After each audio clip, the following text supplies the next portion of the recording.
That's good stuff. I'm drinking too much of this juice. What y'all drinking? Gallo. I'm drinking water and smoking herbs. I seen that. Mine was just regular beer. I just had regular beer. He said, I seen that. I seen that. Yo, remember them Bray Wyatt promos where he be talking, just be like smoke going up around him? Yeah, right. That's how told shit look. Let me in. YouTube, we're here. Right. We're here. Welcome in. Hi. How you doing?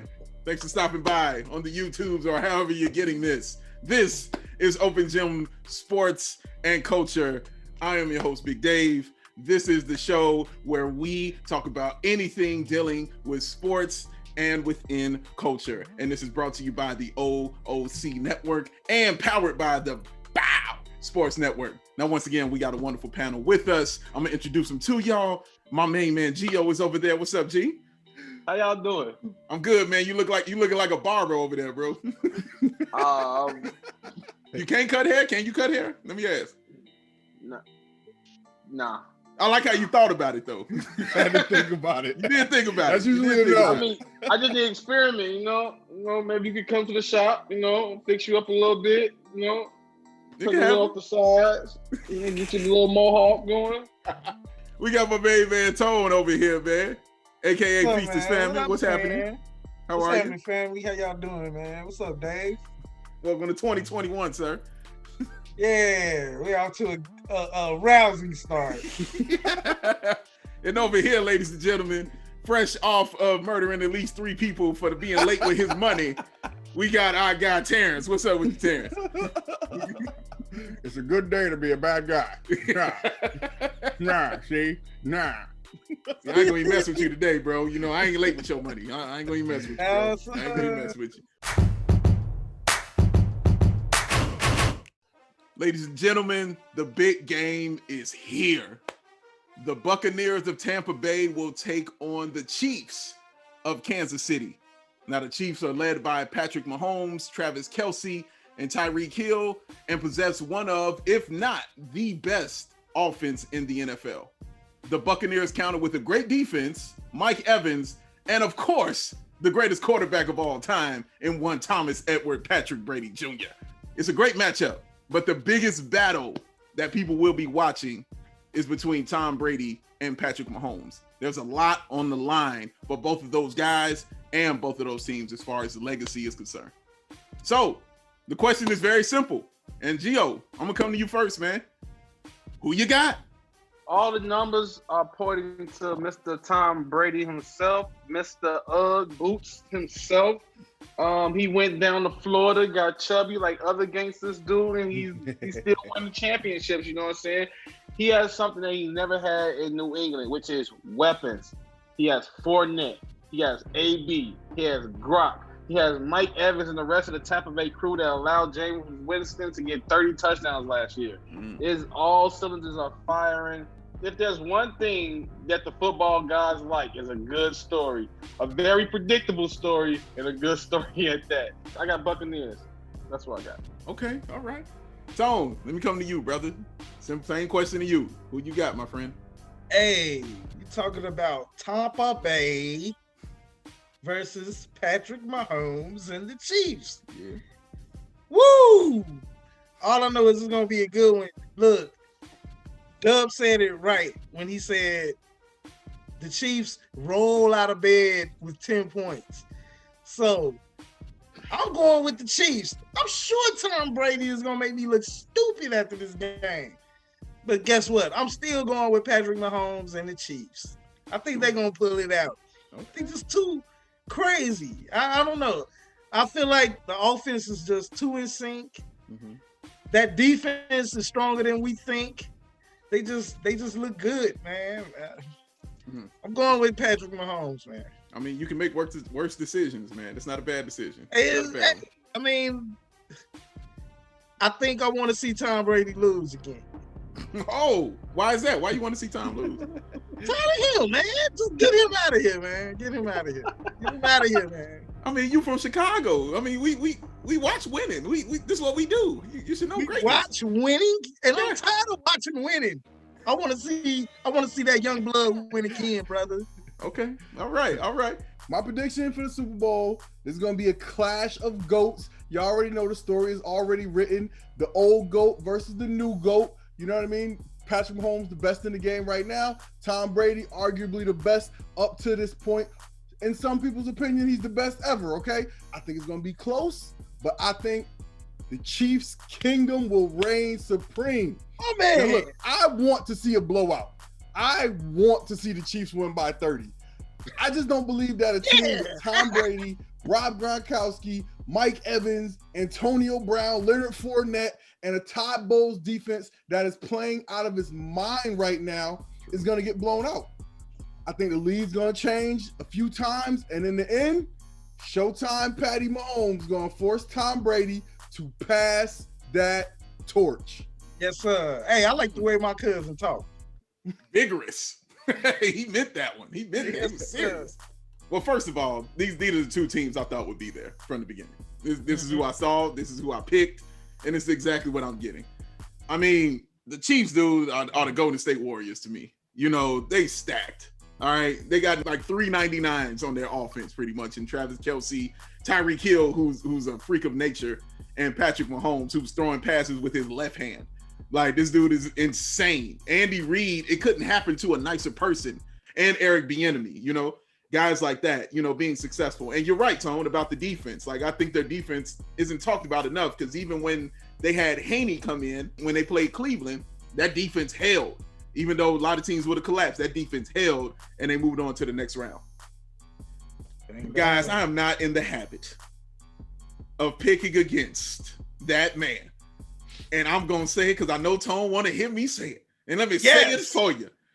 Thomas Edward Patrick Brady Jr. I like it when he say that, y'all. I can't pick against it. I love when he say that. How can I go against this kind of greatness? I think the Chiefs should win, just like Golden State. But then I did see Golden State lose when they were 73-9. I saw it happen. So I can't pick against Tom Brady, but I think the Chiefs should win. I'll say that.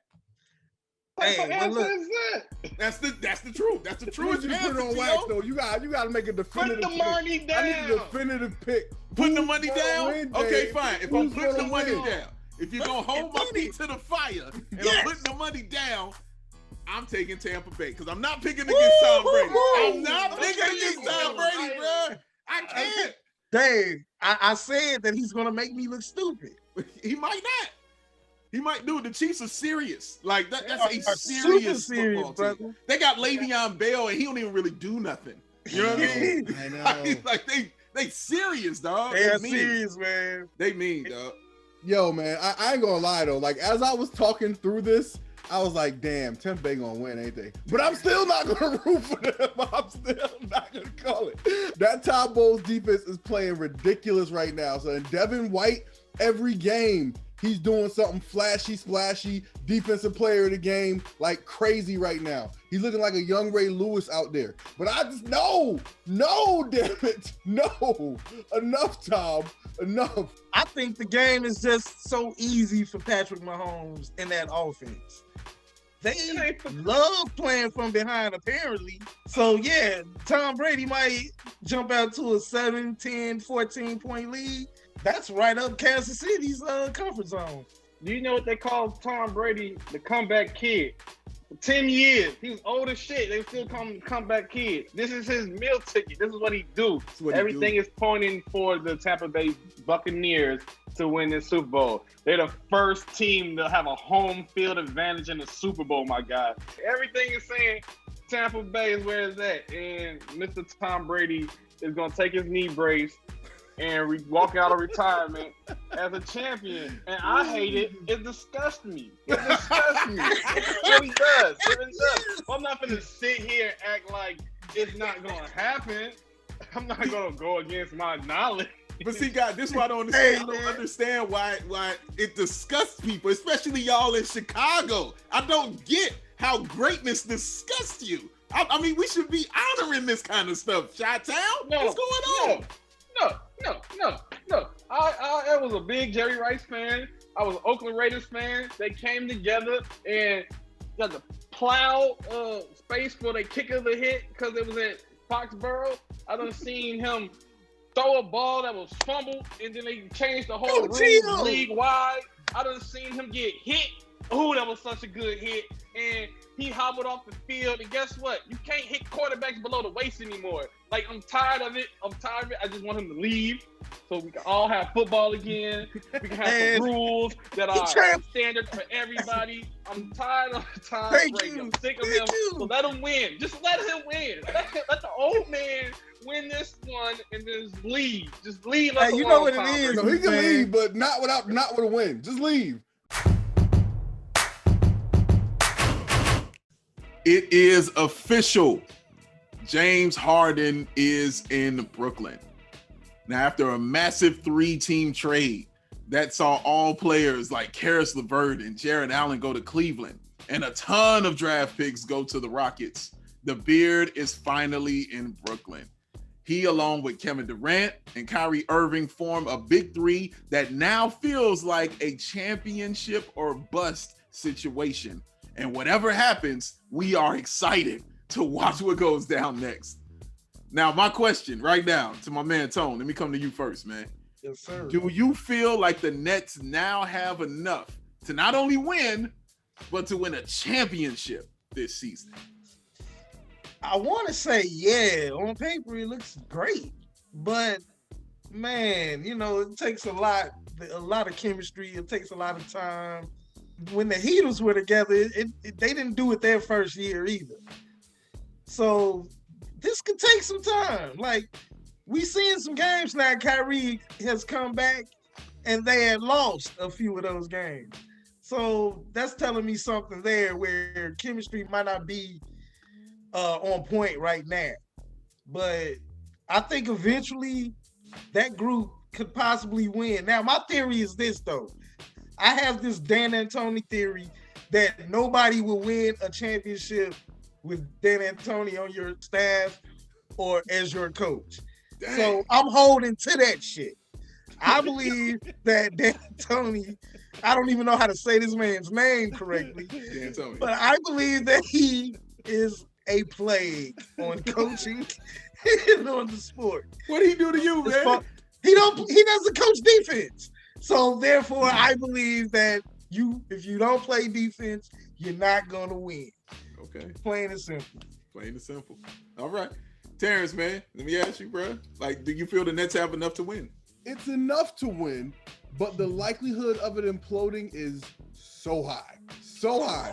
I'm a fan of Kyrie as a human. I don't know if y'all saw the news report, but he bought a house for George Floyd's family. Yeah. Like, yo, man, this is a brother with a good heart. You know what I mean? Somebody that genuinely wants to put good energy into the world, but he's struggling with some things, man. I mean, is that going to blow up this team? Just look at his track record from his teams he's been on. When he's not happy, he's a black hole for the basketball. He sits on the bench and pouts. He, passively aggressively says stuff in the media. And I mean, look, he's still carrying around the fact that he wasn't in on the coaching hire. So he took a sabbatical. He just went away from the team. And then he came back, did the media availability, and he was the pout fish. I read that to my kids the other night, the pout fish. What? He's sitting there pouting and giving sarcastic answers to the media. So, I mean, I give anybody the credit who's still getting up, going to work, dealing with your emotional issues, whatever it is you got going on. But when he gets on the court and he still feels like he should be the man, taking all the shots, being the number one guy, is Kyrie going to blow up the chemistry of this team? And that's the thing I worry about the most. So do they have enough to win? Yes. Will they win? I don't think so. No, the main question right here, tell me more about the pout fish, brother. Like, I want to hear this. Tell me more about this. That sounds amazing. That sounds amazing.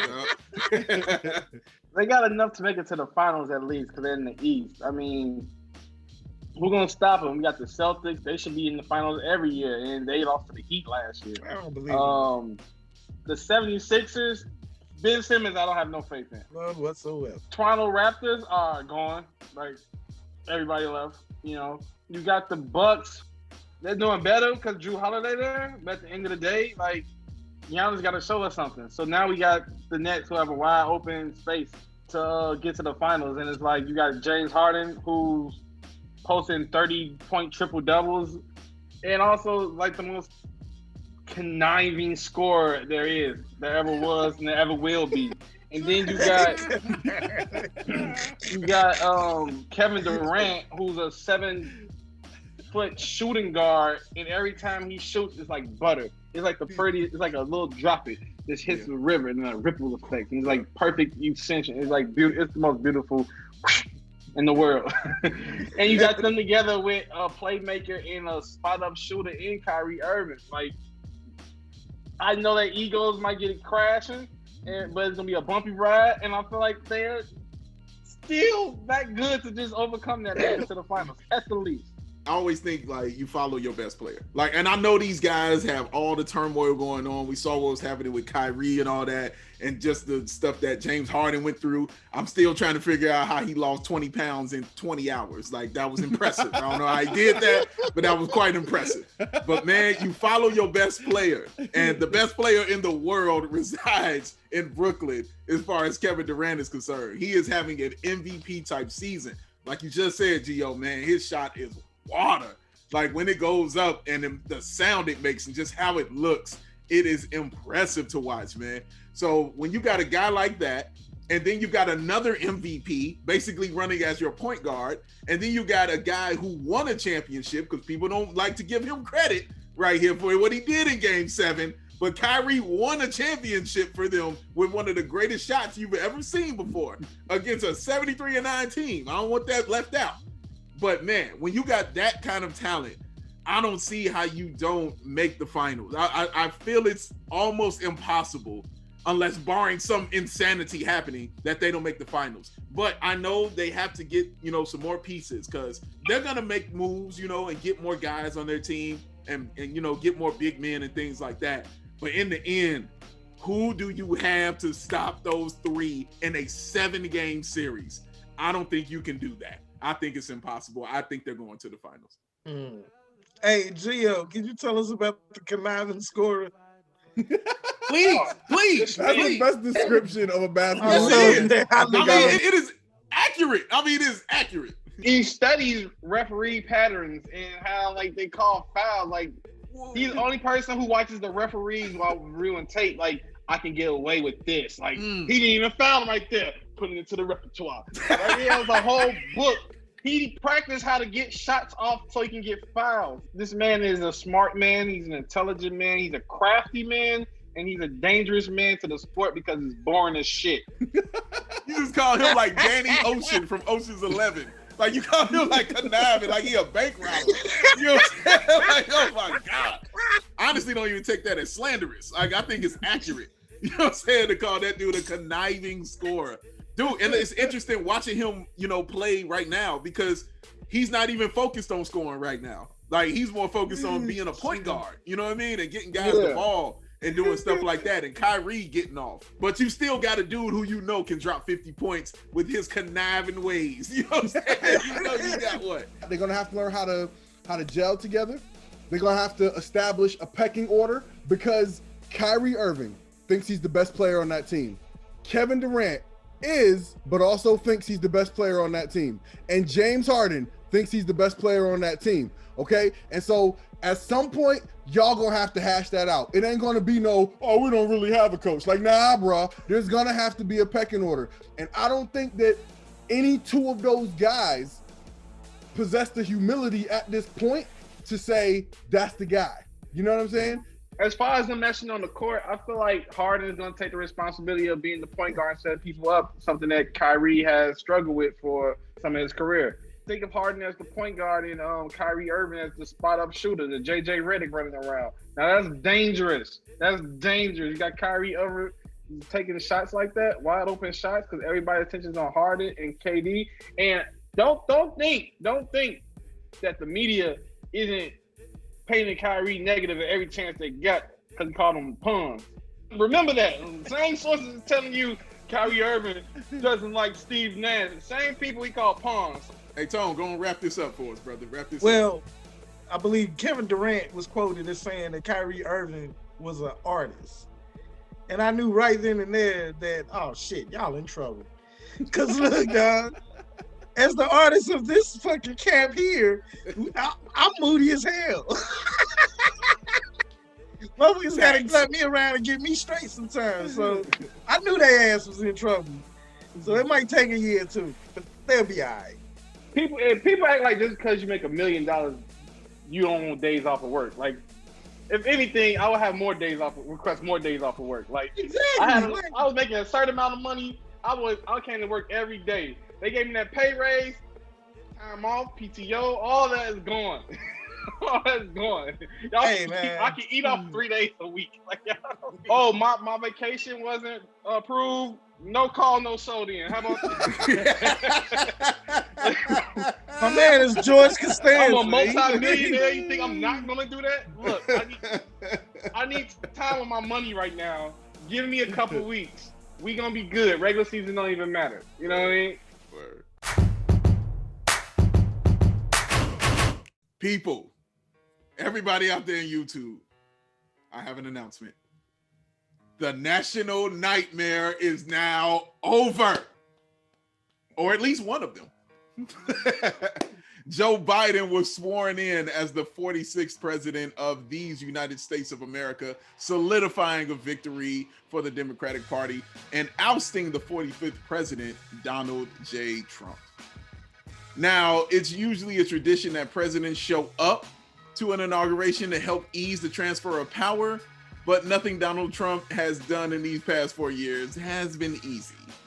He decided not to come to the inauguration, instead go straight to Florida. Former Vice President Mike Pence was present for the swearing-in ceremonies. Now, Terrence, I'm coming to you first, my friend. What was your main takeaway? What was your big takeaway of this inauguration? It was great to see the Obamas back in the presidential spotlight where they belong. You know, Michelle was looking extra radiant, if I do say so myself. Yeah. J-Lo getting booked to sing at the inauguration had me holding my breath a little bit because I was like, fair. What the hell is about to happen? Yeah. I mean, look, if it was the Super Bowl halftime show, okay, cool, right? But she's not exactly the person you call to vocalize, right? So, but I thought her song selection, you know, this land is your land, this land is my, I thought that was a great pick, I guess, right? Like you mentioned, obviously conspicuous by his absence was the outgoing president. The fact that he didn't attend the inauguration was really just the cherry on top of a shit sandwich. That was his presidency. The most classless turd of a human to ever hold that office in my lifetime. And he issued one last embarrassment to the country on his last day in office. Good riddance, okay?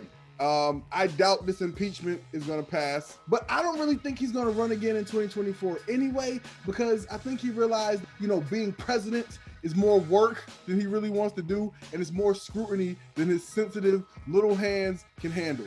So it was a good day, and once again, good riddance to the orange man. I agree with you on J-Lo, brother. I was a little worried. Terrence. But she got her own song in. She probably got some streaming numbers up on that. So yeah, I'm gonna give that. It's dope. It's dope. Gio, your opinion, sir. What was your biggest takeaway from the inauguration? I gotta disagree with Terrence because this was nothing but straight entertainment. Like, of course, have J-Lo there. Why not have J-Lo? The president of the United States asked who all gonna be at the inauguration. They said Biden, the Obamas, and Clintons. He said, I'll pass. And he went to Florida. They said, you gotta pass the torch on to the next president. He said, I'll leave him a note. He probably wrote on crayon in the bathroom toilet paper, all right, bitch. First person I see is Hillary Clinton dressed like the Joker. And and then you had all the other people coming in there dressed like superheroes and supervillains. It was definitely peacoat season. That was what I picked up. It was peacoat season. Madam Vice President came out there with her purple. And then you got Michelle Obama, you know, wearing the same color. So they on the same gang, I guess. It was pure entertainment. I was expecting more, you know. as soon as everything was over and people dispensed to different crowds, old Bill Clinton went to a group of women, and I just found that funny as shit. That just tickled me so much. Like, Hey, Bill's what's just going gonna on? be Bill. He's just gonna be Bill. He's just saying hello. Keep on Billing. He was Go keep on ahead, Bill. Big Willie. Hey Go there, ahead, Big ladies. Willie. Hey there. So, bro, let me come to you, man. I wanted to say you for last because I know you got something. I know you got something for me on this, bro. Tell me your takeaway on the inauguration, please. Well, all right, my biggest takeaway from the inauguration is, okay, another old white man is in charge of United States of America Incorporated. Okay, they telling me Kamala Harris, folks want to claim she's a black woman. Okay, I still need receipts. For years, y'all told me the lady at NAACP was a sister, but that came out not to be true. So Come on, Rachel. I need receipts, bro. Okay, so we've been saying fuck the police and defund the police, but we just voted for the police. Okay. Biden want to put Harriet Tubman on the $20 bill. Cool. Okay, I want to see and experience real change in society. I want to see them dollar bills that they talking about putting a face on. I want to see them dollar bills also going to the community for like programs for kids, programs for adults with mental illness or just people with mental illness, black and brown businesses. Let's make America great again. Let's do it. You know what I'm saying? Ending all the systems of oppression towards black and brown communities. Let's do that. You know what I'm saying? Don't give me this fashion show. Don't give me the music fest. I want to see some real change. And this is why I said he should go last, because I knew it was gonna come, brother. I knew it was coming. Tone ain't gonna let me down, baby. He ain't gonna let me down. My bad.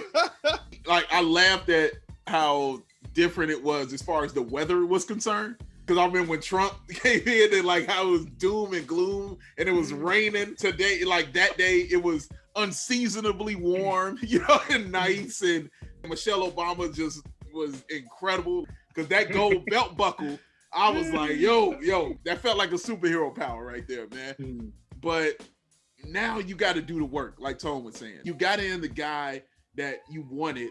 And now we're like, okay, we heard you talking. We heard what you said.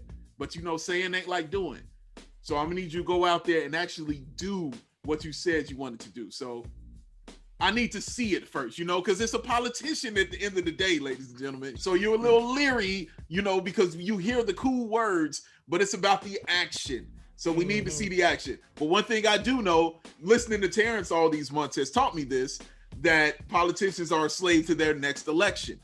He has to go ahead and decide, yo, man, I know these people got me in, so now I have to kind of be beholden, to what they want and what they want to do. So I'm interested in seeing that, because I'm expecting some change. So some things are going to have to change and some things are going to have to get elevated. And I will say this, before I move on, Lady Gaga, yo, I know you stole that bird from Ghostface Killer. I know you did. I saw that eagle. I seen that eagle before on my man's arm, son. You know what I mean? Like, I know that's where you got that. You was talking about Biden doing things in the work. He signed 17 executive orders the first day. And you can maybe credit one of those to the black community. I'm talking about the black community in the whole. I'm not just talking about this subsection of black people or just this gender of black people or just this orientation of black people. I'm talking about black people as a whole, as a group, as a unit, as a record label, as a commission. You didn't address any of our issues, and they twerked on Capitol Hill for you. You know what I'm saying? And you didn't address any of the issues. And I feel like you need to do that. That should be day one. But what type of things are you talking about? Because we use words like change, and like that's such a broad, sweeping term, right? So you gotta have like specifics about the type of things that you want to see get accomplished, right? Like I didn't run for president. No Biden fan. Zero. Like I was a person, I literally said never. I said I would never vote for Joe Biden. And honestly, the two things that made me vote for Joe Biden was selecting Kamala Harris as his vice presidential nominee, and so the idea of Trump picking more Supreme Court justices was potentially disastrous for women, for people of color, for anybody, right? So those were the things that pushed me to make my vote for Joe Biden. But I'm no Joe Biden fan. On the day when they certified the election results or whatever, and he gave his acceptance speech, like, he's the first national politician, president, whatever, that I've ever heard get up on a stage on a worldwide platform and call out and vilify white supremacy.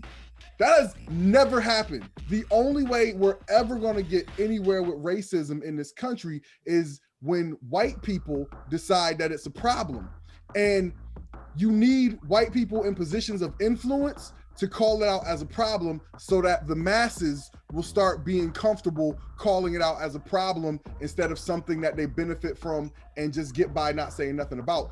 That shows me that he is trying to, make some sort of change. You're trying to give him credit for acknowledging a problem. And I say that's not even deserving of credit, because it's a problem that's been talked about and discussed for plenty of years. He's an old ass man. He's 87 years old. He's seen racism for 87 years. So in his twilight years, he's gonna say, you know what? There is white supremacy around. There's racism in this country. No, I don't believe that. I don't trust that. I'm not going to sit here and give him brownie points because he acknowledged something that he could have acknowledged in the 80s, in the 70s, in the 60s. What I'm saying is right now is that he had executive orders to make changes. I didn't run for president. I didn't tell black people, hey, if you don't vote for me, you're not black. I didn't tell black people, hey, I got all these policy plans for you. And then the first thing I do is not address the issues that I had time. I was in the office the first day. I clocked in 8 o'clock that morning, sharp. Cup of coffee, cup of Joe for little Joe. You know what I'm saying? But at the end of the day, what did I do? I did not address any of the issues in the black community for them. No. And I'm tired of black people always saying, hey, we can't expect this. Hey, we got to give them time. Hey, we got to wait for this. Hey, we can't just, Rome wasn't built in a day. When I just seen this man put 17 executive orders for 17 different agendas that he wanted to have. First of all, Joe Biden has just lived on his privilege for so long. He's lived on that privilege of white supremacy. What happened? Did Christmas Carol happen? Did he get visited by 3 ghosts in his sleep? And it was like, yo, man, if you don't save black people, then we gonna haunt you. You finna. Nah, you know what it is? His time is ticking. He's 78 years old. Who are these politicians? Who are we to give them power? And who are they to take this power and write all these policies and say what we can and can't do in life? Who are these people that are exalted to this level? They are nobodies. They are living on privilege. They're living on secret societies and all that kind of shit. And some secret bloodline and sacred bloodline, and they just keep on going. We keep giving these frauds, these false gods powers. They false gods, man. They're all false gods. I don't care who they are. Kings, queens, all of them, false gods. The real God is you. The real politician, fuck them politicians, man. Gio, finish this up for us, bro. But you were saying that, like, first we got to have white people admit that there's wrong. That he's not the first white man to admit that there's a problem with racism in this country. He's not the first white person to reach out to the black community. How many politicians we done seen visit the black church? Donald Trump had a whole black minister group in Oval Office. It's repetitive. It's repeated cycle. Garner your favor with the black people. You know why he acknowledged that? Because the bar had raised up to, like, okay, you can't just dance now. We need you to admit that there's a problem now. Like, we need to, like, take that bar and, like, shoot it up to where it needs to be and stop letting them go on the low part of the limbo line. This country, just like all countries that have resulted from European colonialism, are founded on the principles of white supremacy. You know what I mean? Like, it is what it is. But part of that, as it exists today, right, is the fact that white people can live as though it's not a thing, right? You know what I mean? So they can be like, oh, what? That's a thing, right? You know what I mean? So, like, again, the idea that the person who is, effectively the leader of the free world is on his stage acknowledging that this is a problem that we need to attack That's important. I'm still not a Joe Biden fan, but I think that like the things that some of y'all mentioned, like he's 78 years old. Maybe he wants to try to do some good on his way out the door. You know what I'm saying? So, you know, being cynical is part of being a citizen. I think that's the way people should be. All I'm saying is like, look, when people show you they're doing something good, give them credit for that.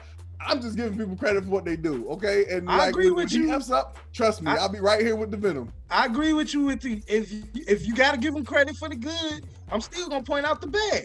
That's just, hey man, it comes with both. It's balance. And now, ladies and gentlemen, it is time for that segment that you all been waiting for. It is time for the final shot. This is when everybody on the panel gets to talk about anything that is on their minds and give that time to go ahead and express it to y'all out there. So we're going to start with my main man, Gio. Gio, the final shot is on you. Now, this might be a Sean Marion type of shot, but this has been living in my head for rent-free since it happened. With all the people who went to the inauguration, to the insurrection. I'm sorry, the insurrection, not the inauguration, the insurrection, the other one. And they got arrested on the no. They was on the no-flight zone. So they get on the plane. No, ma'am. No, let me give you off. Who, me? Yes, you. Not me. Much pearls, not me. It was a lady who was getting drugged out, and then like her mom was there, and she was like, no. And then she was like, what about my kids? How many kids you got? 4 or 5. There's only 2 of them with her. And then she kept changing the number, and they end up dragging her out by her feet. Oh my God. It's so funny. All the way to the dude who's an actor who got arrested, the dude with the buffalo head, and like he can't eat in prison because it's not organic. Like my dog. to the girl who was they put her in the Animaniac song. Wacko and crazy, only one that face me. They push me back and mace me. And I've said that every day since I've seen that. The busted challenges with people dropping from the wall they were scaling. Oh, snap. Oh my God, bro. It's been straight jokes. I love my people for that. It's been hilarious. That's the only thoughts I don't have, bro. So that's my final thought. Shot. I know what I said. I know everything I said. But listen, just hear me out, okay? As much as I sports hate Tom Brady, I have no choice but to respect his greatness. I said it. I know everything I said earlier, but listen, pay attention to the now, okay? Tom Brady is in the position that he's in because he refused to be comfortable. He refused to settle. Tom Brady never, ever had to leave New England. They would have given him any and everything he want outside of a few good receivers. But he could have stayed there and made as much money as he wanted to for as long as he wanted to. He would have never had to leave. But there's a few people, the truly successful people in this world, that refuse to be comfortable. They refuse to sit in a comfortable setting. They're always looking for new challenges. And he's obviously that type of person. He left to go find himself a new challenge, and he did. And he's in the Super Bowl. You know, scandals aside, he still had to do a lot of work to get himself into those positions. And it's because he refused to settle on his laurels from the day before. And if there's anything we could take from Tom Brady, it's to tie up your jet skis when there's a hurricane. Come on, man. Don't just let them blow away. But if there's anything else we could take from Tom Brady, is don't settle, man. Always, you know, strive for greatness and keep pushing yourself to find that next challenge and live your best life. Terrence, that might be the greatest thing you've ever said in your entire life. That was amazing. All right, Tone, main man, the final shot is on you. So my final shot is a dedication to my favorite artist, favorite hip hop artist, favorite all around artist, I think, was MF Doom, man. The first time I heard of this dude, MF Doom, I was randomly watching PBS. They used to have a music critic show hosted by Jim Derogatis and Greg Kot, and they had a show called Sound Opinion where they critiqued an album called Mad Villainy, and it was produced by Mad Lib and some MC I never heard of named MF Doom. And when I went to Virgin Megastore, which was an awesome place to go, they had the album on display where you can sample it. And the first song that I heard was Accordion. And off of that song, I was like, what the fuck is this shit? Off one song, I was done. I'm like, yo, this is crazy. So I copped the album, I went home, and I listened to him, and it was crazy. Then it led me to other albums. And he wore a mask on stage. He would do concerts and not show up, but seeing somebody in his place wearing a mask on some supervillain shit. Crazy shit that would piss off fans. But if you were a real fan, you knew that this was part of the act. This was part of the show. This was awesome. This was like a living masterpiece every time, every record. And how crazy is it that he passed away? It's reported that he passed away on Halloween. The man that wears a mask reportedly dies on Halloween, and then they announce it on New Year's Day. Only Doom, man. Only Doom. So Doom is forever alive in my heart. I love his music. This was my favorite artist. Rest in peace, MF Doom, aka Doomlay. Peace. I like the Wonder Woman movie, not the new one, not the one that's out right now. That's cool. It's okay. But the original one was really, really, really good. But something stopped it from being great, and I'm gonna tell you about it. There was a scene. She walks into this party. Beautiful blue dress. She looks amazing. All eyes are on Wonder Woman, as they should be. And then there's a shot where they pan to the back and they show the back of her dress and they show she has a sword in her dress. But she's in a party of the army that she's trying to take down and walks in with a weapon that nobody notices in the army. Nobody says a word about it. And what makes it worse, she runs into the dude who is the leader of that army. He sees her. He says, wow, you're beautiful. Grabs her to dance. What does he put his hand on her back? How does he not feel that there's a sword when he's dancing with her with his hand on her back? If you see the clip in the movie, you see the sword moving side to side while she's dancing with this dude. It drove me insane. I don't know how this isn't talked about more. This is why you shouldn't have won nothing, because you couldn't recognize a soldier walking into your party wearing a soldier's outfit with her boots and her sword. Blew my mind in the movie theater. I wish y'all could have saw me, because I was looking around at everybody in the movie theater like, am I the only one who sees this? Nobody else is upset about it?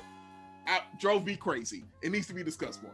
And that, ladies and gentlemen, is the end of this epic show, our first one of 2021. Shout out, thank you to my man Gio. Shout out, thank you to my man Tone. And shout out, thank you to my man Terrence. And thank y'all for tuning in and enjoying the show with us. I'm your host, Big Dave, and this is Open Gym, Sports and Culture. Y'all be cool.